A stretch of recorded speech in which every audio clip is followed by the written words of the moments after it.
Šodien vienā brīnišķīgā rudens dienā Rīgas Dinamo ofis un spēlētāji viesojās Cernikavas novadā pie jūras internāta pamatskolā, kur savu ikdienu pavada bērni ar kustību traucējumiem.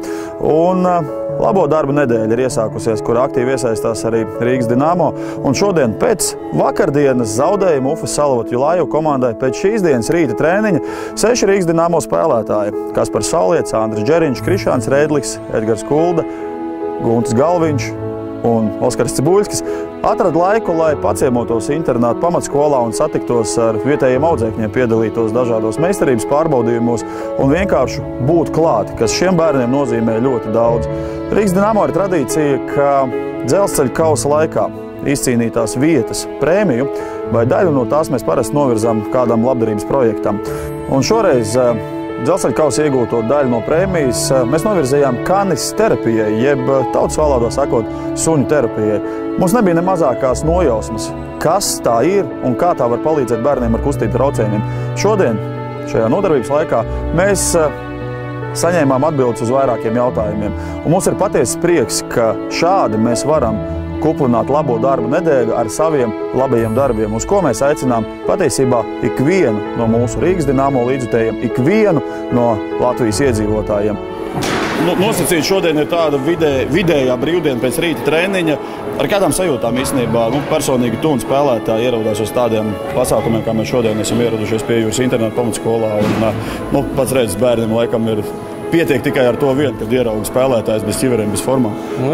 Tas ir savādāk, protams, un tas dod mums pozitīvas emocijas, kā redz, sezona ir ļoti saspringta un ir, protams, ļoti grūti atrast laiku, bet viss, kas saistīts ar bērniem, mēs vienmēr cenšamies to atbalstīt, un tas vienmēr dod pozitīvas emocijas. Čaļi diezgan labi arī florbolās atrenējušies, kā tu komentē viņu sniegumu. Jā, visai labi bija.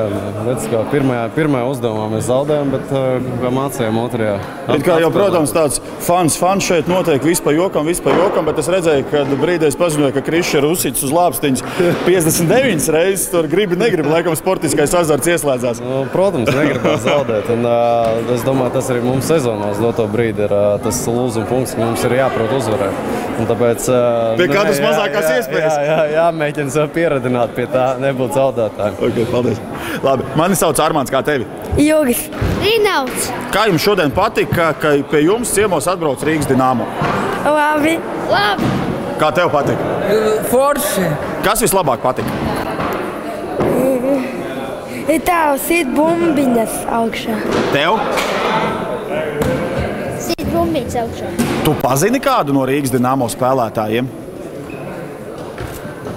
Laikam ļoti grūti viņus atpazīt bez ķiverēm un bez formām, jā? Kurš no Rīgas Dinamo tev vislabāk patīk? Pagaid. Kurš no? Lauris Dārziņš. Lauris Dārziņš, komandas kapteinis, jā? Un kā jums patīk piedalīties šīs dienas sacensībās? Man patika. Man arī patika. Cik ļoti tev patika, ja skaitam no 1 līdz 10? 1, 2, 3, 4, 5, 6, 7, 8, 9, 10. Tātad 10 par sacensībām, jā? Forši. 20. 20 tev patika? 100. Ideāli. Pamājam visiem skatītājiem un mūsu līdzjutējiem. Čau! Arī nopublicējiet savu labo darbu, tas nenāks par ļaunu. Palīdzēsim LV mājaslapā un dalaties, aicinat un izaicinat savus draugus darīt labus darbus. Tas ir forši.